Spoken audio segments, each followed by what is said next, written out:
African nations for lunch in the state dining room. In other news, after the historic signing on the South Lawn of the White House on the 4th of July, President Trump's One Big Beautiful Bill is now the law of the land. Republicans in Congress met the once-in-a-generation moment and codified the Make America Great Again agenda into law. After this monumental achievement, no other president in modern history has worked harder and faster to fulfill their campaign promises than Donald Trump. The One Big Beautiful Bill will get the United States of America firing again on all cylinders. It's safe to say that over the past few weeks, the president has delivered on many, many wins. For the fourth month in a row, jobs numbers beat market expectations with nearly 150,000 good jobs created in the month of June. The American economy has now added nearly 700,000 jobs since January 2025, with American-born workers accounting for all job gains. President Trump drove illegal border crossings to another historic low in the month of June, and Border Patrol once again released 0 illegal aliens into our country. The Supreme Court stopped activist judges from imposing nationwide injunctions and cleared the way for President Trump to carry out his popular and common sense agenda. The University of Pennsylvania agreed to all of the Trump administration's demands and will now keep men out of women's sports. President Trump secured his trade deal with Vietnam, giving the United States total access to their markets. Because of President Trump's unleashing American energy dominance, gas prices are at 4-year lows. And when adjusted for inflation, gas prices are near the lowest levels we've seen in the last 20 years. NATO members agreed to raise defense spending to 5% of GDP, a foreign policy feat long thought impossible until President Trump made it happen. The Operation Midnight Hammer obliterated Iran's nuclear capabilities, taking out this imminent national security threat not just to the United States, but to the entire world. The president secured a ceasefire between Israel and Iran, ending the 12-day war. The president brokered a historic peace agreement between Rwanda and the Democratic Republic of Congo. Pakistan nominated President Trump for the Nobel Peace Prize in recognition of his decisive diplomatic intervention to prevent a nuclear war between India and Pakistan. Blue-collar wage growth has seen its largest increase in nearly 60 years, and President Trump has defeated Joe Biden's inflation crisis with core inflation at the lowest level since March of 2021. And just about all of that has happened in the last 3 weeks, and I know you all know it because you've been very busy here covering it along with us. So with that, I will take your questions today as we kick off another very busy week here at the White House. We'll lead with our new media seat, Brian Glenn, who is he's put in a lot of hours covering this president, so we're glad you finally have a seat today. Brian, go ahead. It feels great to sit down. Thank you very much. You're welcome. I want to go back to the hurricane. You said that President Trump is scheduled to go to Texas later this week. Can you speculate on what day and what he has plans? Sure. The White House is currently arranging those travel plans. We hope that it will be later this week, likely on Friday, but of course we want to do it at the most appropriate time on the ground for state and local officials. We don't want to interrupt the recovery efforts, but we're planning tentatively for a Friday trip, and when that becomes final, we'll let all of you know, as we always do. And you gave a little bit of reaction earlier, but the National Weather Service, the union, actually publicly stated they had an adequate staff on hand to forecast and predict the storm. You shared your thoughts earlier on how the way the left has really weaponized this to blame the deaths in Texas on Trump. I want to comment on that again. Yeah, I just do think those comments are depraved and despicable, especially when so many Americans are mourning the loss of their children. The National Weather Service, as I said, did its job. Many experts, many meteorologists have said that. Many of you in the media, in all fairness, have said that as well. Unfortunately, not all. And many Democrat elected officials are trying to turn this into a political game, and it is not. This is a national tragedy, and the administration is treating it as such. We know the National Weather Service provided early and consistent warnings. They gave out timely flash flood alerts. There were record-breaking lead times in the lead up to this catastrophe. There is ongoing flood monitoring, and these offices were well staffed. In fact, one of the offices was actually overstaffed. They had more people than they need. So any claim to the contrary is completely false, and it's just sad that people are pushing these lies. Can I just get one more? Sure.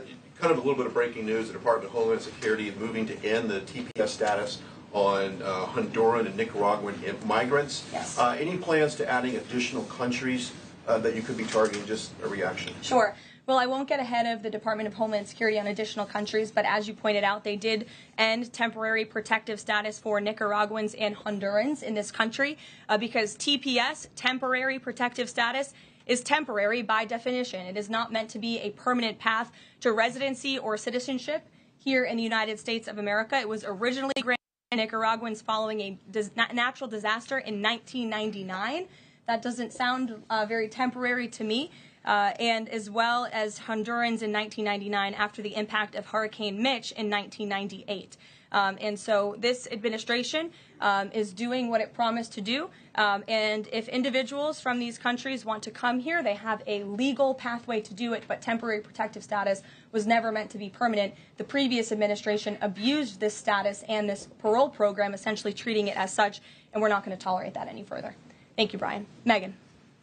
President said yesterday that countries will boomerang back to the April 2nd tariff level starting August 1st. Why did the president decide to have those tariffs not take effect Wednesday as originally scheduled? And then I was also wondering if you could share, obviously we saw the letters the president sent out on Japan and South Korea, but if any other major U.S. trading partners are getting letters today. Sure, yes, I can confirm. In fact, I have those letters. If you could get me the folder with the letters in them, Liz, they're right in the previous office. I have the signed letters that went out to both South Korea and Japan today. And there will be approximately 12 other countries that will receive notifications and letters directly from the President of the United States. And weeks ago, I stood at this podium and I told all of you that the President was going to create tailor-made trade plans for each and every country on this planet. And that's what this administration continues to be focused on. The President will also sign an executive order today delaying the July 9th deadline to August 1st. So the reciprocal tariff rate or these new rates that will be provided in this correspondence to these foreign leaders will be going out the door within the next month, or deals will be made. And those countries continue to negotiate with the United States. We've seen a lot of positive developments in the right direction, but the administration, the president, and his trade team want to cut the best deals for the American people and the American worker. That's what they're focused on. And in the effort of transparency, these letters will continue to be posted to Truth Social, so you can enjoy them yourself. Go ahead. Thanks, Karoline. Just about the visit of Prime Minister Netanyahu today, I was just wondering why that is not open to the press. Previous visits by him, we've had Oval Office press conferences. Does that reflect somehow the kind of sensitivity of this particular visit? No, they're having a private dinner. There's many important matters that are obviously ongoing in the region, as you know. The utmost priority for the president right now in the Middle East is to end the war in Gaza and to return all of the hostages. Also, as you know, there was a ceasefire proposal that Israel supports that was sent to Hamas, and we hope that they will agree to this proposal. We want to see all of the hostages released. That's on the top of the president's mind, so that will be discussed, as well as the many other positive developments we've seen in the Middle East. I want to go back to the trade deals. As you see, we have these beautiful letters that the president has signed. This one is to the President of the Republic of Korea, original signature on that, and these will be mailed. And then here we also have another letter to the Prime Minister of Japan as well. Both countries will be receiving a 25% tariff rate effective on August 1st. Thank you so much. You said it, and the president said it many times. He wants to see an end to the war in Gaza. Will he give guarantees during the 60-day period of ceasefire that actually the war will end? Because this is a sticking point with Prime Minister Netanyahu, and I'm wondering if they see eye to eye on this point. And how do you see the next day? What the next day? The president is focused on today, and to get the Hamas to agree to this ceasefire. I don't want to comment on the details of the arrangement out of respect for these negotiations, but a agreeable and appropriate ceasefire proposal has been sent to Hamas. And I can also tell you Special Envoy Witkoff intends to travel to Doha later this week, where he will continue to engage in these discussions. And the Qataris and the Egyptians have been incredibly helpful partners in mediating these negotiations and discussions to bring peace to this region and end this conflict once and for all. Kristen. Two questions. Thank you, Carol. Sure. The first question is President Trump reconsidering his plan to phase out FEMA, given what officials have said is their critical role on the ground now in Texas? Look, the president wants to ensure American citizens always have what they need during times of need. Whether that assistance comes from states or the federal government, that's a policy discussion that will continue. And the president has always said he wants states to do as much as they can, if not more. And in the case of Texas, the state and local officials are doing a tremendous job. And I know the president, Secretary Noem, and the federal government are very proud to be working with them. And the president has promised to give Texas the assistance that they need during this tragic time. Just one follow-up on cuts overall. Over the weekend, President Trump said that Elon Musk was a train wreck. Are there, given this current viewpoint, are there concerns within the White House or from the president himself over the cuts that happened under Musk while he was advising DOGE, including the National Weather Service? I think I've already addressed that, Kristen, and what I can tell you is that these offices were fully staffed. The San Angelo office was fully staffed with 12 forecast meteorologists. There were no vacancies. The San Antonio office was operating with 11 forecasters. And as Brian said, the union themselves said that there was adequate staffing. So I think those words speak for themselves, and the numbers speak for themselves. This was a once-in-a-century flash flood, a tragic natural disaster, and the administration is doing all that we can on the ground to help these families during this time of need. Jeff. Thanks very much, Karoline. Just following up on Kristen's question, is it still the president's plan to phase FEMA out by the end of this year? I just answered Kristen's question for you. One more, hold on, one more. Sure, I'll give it to you. Go ahead. The follow-up on trade as well. 12 more letters coming, you said. Can you give us a sense of which countries those are? I'll let the president reveal those in very due time. Keep your eyes on Truth Social. Michael, in the back. Thank you, Karoline. An armed shooter today was shot in McAllen, Texas, after opening fire on Border Patrol agents. Comes just days after Democratic Congresswoman Pramila Jayapal recently said she gets, quote, inspired when activists obstruct ICE. Does the White House expect Democrats to tone down their rhetoric in light of what we saw today in McAllen, Texas? We certainly call on Democrats to tone down their rhetoric against ICE and Border Patrol agents who, again, are everyday men and women. I would encourage AOC and other Democrats to actually meet with the United States Border Patrol. These are honorable Americans who are just simply trying to do their job to enforce the law. They go home to their families every night just like we all do, and they deserve respect and dignity for trying to enforce our nation's immigration laws and to remove public safety threats from our communities.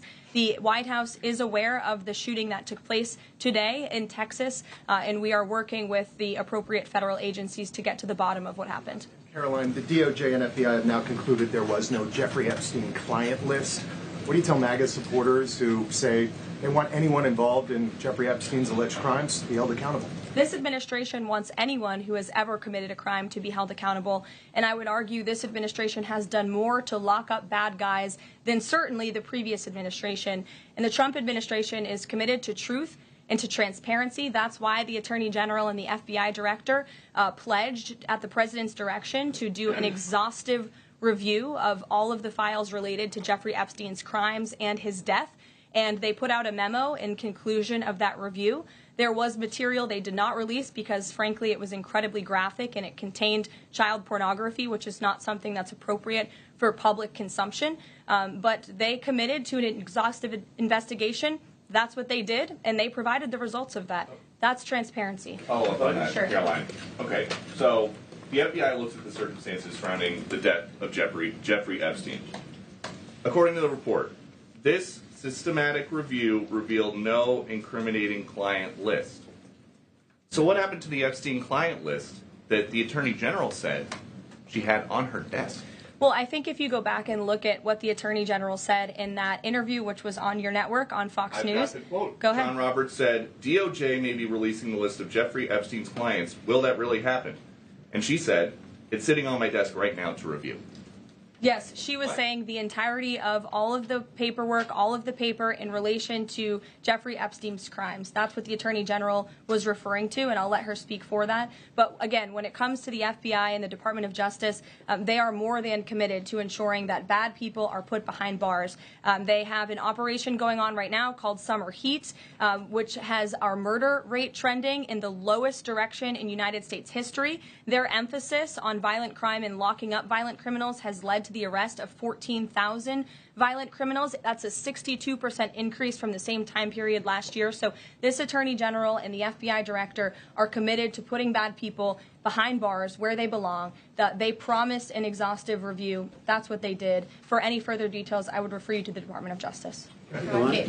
Thanks, Caroline. With Prime Minister Netanyahu visiting the White House today, yesterday the president said that he was working on a more permanent deal with Iran, but several days ago he didn't think one was necessary. What changed?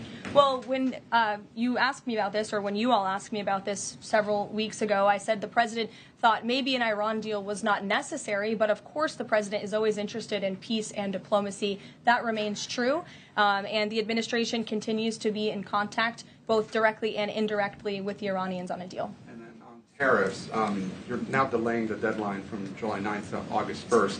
Is that an acknowledgement that perhaps the administration found it more difficult to negotiate these trade deals, or whatever happened to 90 deals in 90 days? No, it's an acknowledgement that this administration is doing what's best for the American worker, and we want the best deals possible for our workers, for our manufacturing base, for our middle class, and they are doing this deliberately and appropriately on behalf of our country's interests. Josh. A couple more on the tariffs. You said about 12 more letters. There were about 55 or so countries, including the EU as a bloc, that were facing this tariff increase. All of those, to understand you correctly, are now deferred to August 1st, right? Correct. On the 12, what happens with the remaining, whatever it would be, 40 something? So just 12 today. There will be additional letters in the coming days. So all of them are going to get a letter at some point? Correct. Okay, and can you tell me why he decided to start with South Korea and Japan? Are they annoying him? It's the president's prerogative, and those are the countries he chose. Sectoral tariffs, it's our understanding that these continue to be a separate track. We're still waiting on a bunch of those. That's right. Is there any timing update on when he's going to move on, for instance, semiconductor tariffs and other things that are still in the hopper? I don't have a timing update, but for where they are in the process, I would defer you to the Department of Commerce. Should we expect deals, finally, as well? He announced his Vietnam deal. Are you close on any other countries? The president and the administration, yes, we are close. But again, the president wants to ensure these are the best deals possible. And I would add just one more thing on trade and tariffs to wrap it up. Look at the extensive work this president has put into cutting these good deals and doing what's right for the American worker. He is literally looking at the map and looking at every country on the planet and seeing where they are ripping off the American people, seeing where they have hollowed out our industrial base, seeing where our jobs have gone to other countries overseas because of their tariff policies, and he's trying to correct that. So this is decades of bad trade policy that has led to a deficit that is ravaging our country, that is ravaging our The president is taking a very deliberate approach to correcting this wrong of many decades, of many past presidents. And so I think he should be commended for the time and the effort that he is putting into this. And the fact that he has announced a framework with China, a trade deal with the United Kingdom, a trade deal with Vietnam, and many others to come in just a matter of 6 months is truly historic. And it's a testament to this president and his trade team who are working around the clock to get this done. Sure. Two questions on Iran. What's the permanent deal with Iran looks like for the president, and what issues related to Iran should it cover? And secondly, has the president seen the interview with Iranian president, which he says that the United States president, Mr. Trump, is capable enough to guide the regions toward the peace and a brighter future, and put Israel in its place, or it gets more into conflict? Has the president seen these comments, and what's his reaction to these comments? I'm not sure if he's seen those comments, but certainly I think it's true that the president is the right man for the job to move this region into the direction of peace and stability for the future. That's what he and his national security team are working on every day, and we've already seen historic achievements in that direction. Go ahead. In the back. Kelly, go ahead. Great, thank sure. you. And then in front of you. A couple questions for you. First, y'all need name tag signs. First question on the flooding in Texas. Sure. I know there has been some concern about the timing of the alerts, knowing that they did go out, but the warnings coming out in the wee hours, so while many people were likely sleeping. Can you share just details what you know about why those warnings were sent while people were likely sleeping, and then what the administration is doing to ensure that these alerts come out sooner? Well, the alerts imminently were sent out before the flood when people were sleeping, because the flood hit in the very early hours of the morning. So people were sleeping in the middle of the night when this flood came. That was an act of God. It's not the administration's fault that the flood hit when it did. But there were early and consistent warnings. And again, the National Weather Service did its job. On July 2nd, there were initial notices of potential weather and flooding risks were issued. On July 3rd, escalating warnings throughout the day with a flood watch issued at 1:18 p.m.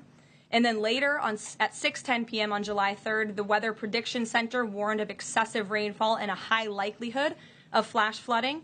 6:22 p.m. July 3rd, National Weather Center issued a hydraulic warning highlighting considerable flooding risks, including in Caryville County. And then there were the timely flash flood alerts at 11:41 p.m., 1:14 a.m., and then another flash flood emergency warning issued at 4:03 a.m. just before the flood hit. So those were all of the warnings that went out to the affected area and region. Go ahead. One question on education funding Go for ahead. states and local districts. Karoline. Two questions for you related to the Prime Minister's visit today. Number one, there's a report circulating that the Gaza Humanitarian Foundation provided a proposal to the White House to build these so-called humanitarian transit areas inside and outside of Gaza. The GHF is insistent it has nothing to do with that proposal. Can you shed any light on whether the White House has received such a proposal, and if so, from whom? I'm unaware if a proposal from the Gaza Humanitarian Foundation was sent to the White House. I haven't seen it, but I can ask our National Security Council. And also a document circulating that the White House is prepared to lift the Foreign Terrorist Organization designation from HTS, the group of President al-Shara in Syria. Can you confirm that that's taking place? Again, I haven't heard that, or I'm not aware of that action taking place. As you know, we did lift particular sanctions on Syria, but we did leave them on for particular terrorist groups. If that has changed, we will, of course, let you know if there's a change in policy, but I'm unaware of one at this time. Sure, go ahead. Me? Thank you. Ahead of And you can go too, since you're so eager. Ahead of the president's meeting with Prime Minister Netanyahu today, is there a scenario where Israel has made it clear that they will not bring an end to this war until Hamas is decimated? And the president just 5 months ago suggested a potential takeover of Gaza. Is there a situation where tonight the two men will change their posture, and in the scenario that Hamas turns over the remaining hostages, that the war could come to a permanent end, and that they will seek that under that scenario that they would essentially try to bring this war to a permanent end beyond just that 60-day ceasefire? Again, you're putting a hypothetical situation in the air, so I don't want to comment on that out of respect for these ongoing negotiations and discussions that are taking place. But as for the takeover of Gaza, I don't believe the president ever said that. I think he discussed a rebuilding of Gaza once this war is over. This has become an uninhabitable place for human beings, and the president has a big heart. He wants this to be a prosperous, safe part of the region where people and families can thrive, and there will be a need for a real rebuilding effort when the time comes. But right now we need to end this war, and we need to bring all of the hostages home. The president is adamant about that. Look, again, I will let the president speak for himself later if he decides to comment on the details of the agreement, but out of respect for the discussions, I won't do that from the podium. Go ahead. So Congressman Lawler and Gottheimer have introduced a bill in Congress, the Bunker Buster Act, that would allow the United States to sell B-2 bombers and bunker buster bombs to Israel. Is that something the president would support? Well, I don't know if the president's aware of the Bunker Buster Act, but I will ask him and see what his opinion on that is. I'm not sure. All right, thank you. Caroline. Thank you, Caroline. Building off of the question earlier about the shooter in Texas who targeted ICE, Axios reported today, I believe, that Democrat lawmakers were saying their constituents are calling on them to be more violent when they go to ICE facilities, including, I believe, they want them to shed blood, and that they said that Democrat lawmakers should be willing to get shot themselves. Can you respond to that? And do you have concerns that any of these lawmakers might act on the wishes of their constituents? It's hard to believe anyone with morals in this country or decency would say such a thing. Obviously, the White House condemns that rhetoric, and we condemn violence of any kind. This administration is simply trying to enforce our laws, and we must be a nation of law and order. You cannot simply waltz across our border and live here illegally and expect to stay. We are going to enforce our nation's laws, and the men and women who are doing that are doing so in a respectful way. They are doing so within the confines of the law, and they are just trying to do their jobs. And we condemn any violence or any calls for violence of any kind against any American. Go ahead. Thank you, Caroline. I wanted to ask you if... I was not calling on you, but you can go ahead. It's fine. There's a lot of people in here today. The letter the Colombian president Gustavo Petro sent him apologizing for his comments a few weeks ago, suggesting that there was an involvement from the U.S. government in an alleged coup d'etat in Colombia.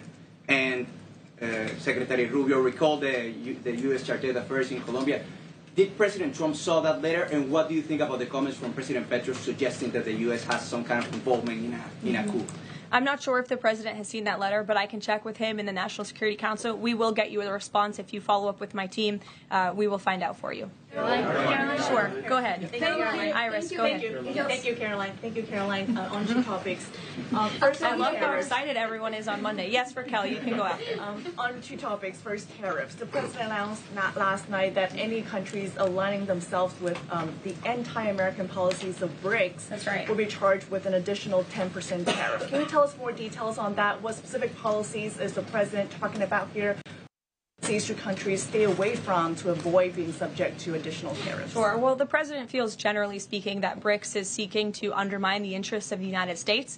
It's the president's utmost responsibility to put the interests of the United States first. That's how he views his job as president. So he's going to ensure that America is fairly treated on the world stage, and he'll take any action necessary to prevent countries from taking advantage of the United States and our people. Raquel, go ahead. On the legal immigrants, Register Tom Homan told us this morning that ICE will have to arrest 7,000 illegal immigrants every day for the remainder of this administration to just catch the ones that were let in during the last administration. I'm wondering what the new resources and manpower, of course, given by the Big Beautiful Bill, which of course opens the door for ICE to hire additional 10,000 agents and officers. What's the administration's expectations now for daily arrest numbers going forward in the upcoming months? Sure. I'll let the Secretary of Homeland Security and her department speak on what they're looking for in terms of daily numbers. What I can tell you is I receive the daily reports each morning, and ICE is out there doing the jobs that they swore an oath to do, and they are removing public safety threats from our communities every day, and our country is becoming a safer place because of their efforts. And the One Big Beautiful Bill that is now law will give significant resources to ICE and Border Patrol to continue the tremendous work that they are already doing. And I think every American who wants to live in a safe neighborhood should be grateful for their efforts. Thank you, Caroline. Raquel, and then I can go to you. So much. And then you, Dr. Harper. Thank you, Caroline. It's a follow-up on the BRICS question. So does President Trump believe that the BRICS are getting stronger or trying to isolate the United States? And how close is he monitoring this summit that is taking place in Brazil right now? He's closely monitoring it, which is why he put out a statement himself. He does not perceive these countries as growing stronger. He just perceives them as trying to undermine the United States' interests, and that's not okay with him, no matter how strong or weak a country may be. Go ahead. Yes, go ahead. Yes. As promised, yes, go ahead. Thank you. Does Trump have a vision for post-war Gaza? You mentioned, he's talking about now the ceasefire. But does he support permanent or temporary Israeli presence in the Gaza Strip? Does he continue to see a continued role for the Gaza Humanitarian Foundation to continue to operate in the Gaza Strip? Well, as you know, because we've talked about it before, the president has directed aid to be moved into the region, and that has been taking place. You've actually seen people in the Gaza Strip yelling out, "Thank you, Trump," for the aid and for the meals that they have received, because the previous administration never did that for some reason. But this president, again, wants to see peace and stability in the region. So as I outlined previously, he views this part of the region as having a real chance at being peaceful and prosperous. But again, we need to end this war. We need to get all the hostages home, and Hamas needs to accept this proposal in order to do that. Dr. Harper, go ahead. I'm Dr. Anthony Harper with the Intermountain Christian News. Thank you for taking my questions. Given the nature of the Palestinian Authority, with their pay to slay, teaching Jew hatred to children, corrupt leaders, and no elections for 19 years, who does President Trump support to govern Area A and Area B to prevent Hamas from ruling? And what is President Trump's position on Israeli sovereignty? Sure. Well, the president believes Israel, of course, has a right to defend itself.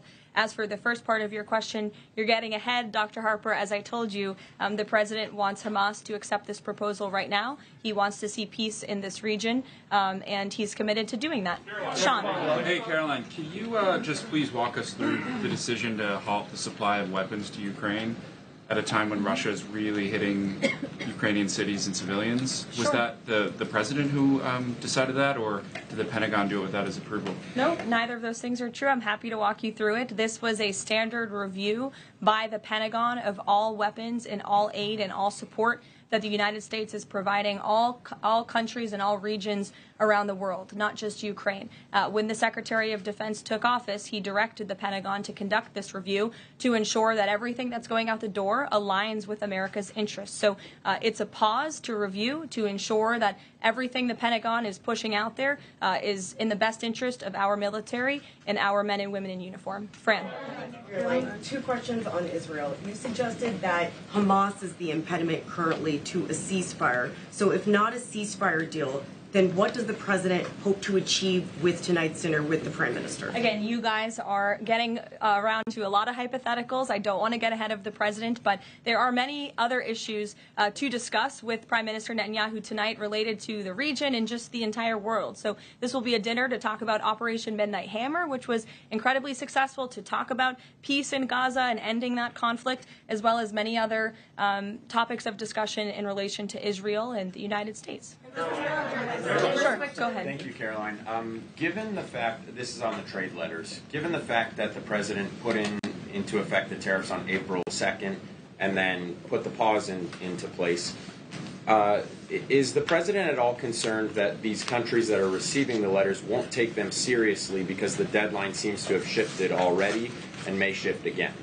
They will take the letters seriously because they have taken the president seriously. And that's why the president's phone, I can tell you, rings off the hook from world leaders all the time who are begging him to come to a deal. And this administration is working hard to ensure those deals are in the best interest of the American people. And this delay, again, is in the best interest of the American people. And you all will continue to see these letters released on the president's Truth Social. And we will see you all later. Thank you, guys. Thank you.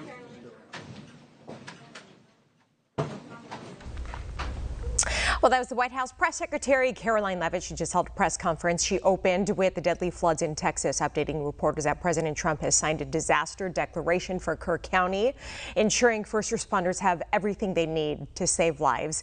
And then she expressed what she called falsehoods being pushed by Senator Chuck Schumer and some in the media, accusing them of trying to blame President Trump for the flooding. According to the press secretary, here are the facts. The National Weather Service did its job.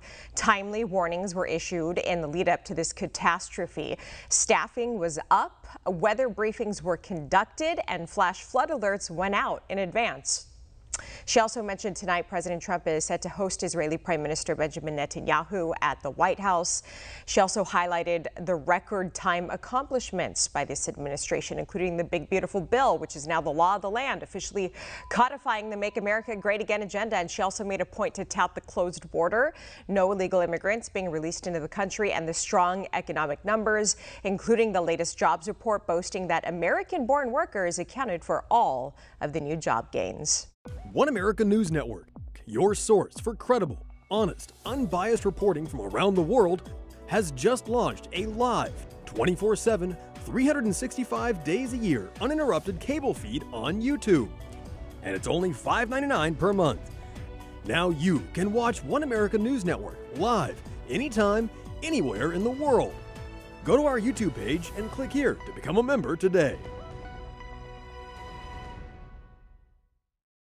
One America News Network, your source for credible, honest, unbiased reporting from around the world, has just launched a live, 24/7, 365 days a year, uninterrupted cable feed on YouTube. And it's only $5.99 per month. Now you can watch One America News Network live, anytime, anywhere in the world. Go to our YouTube page and click here to become a member today.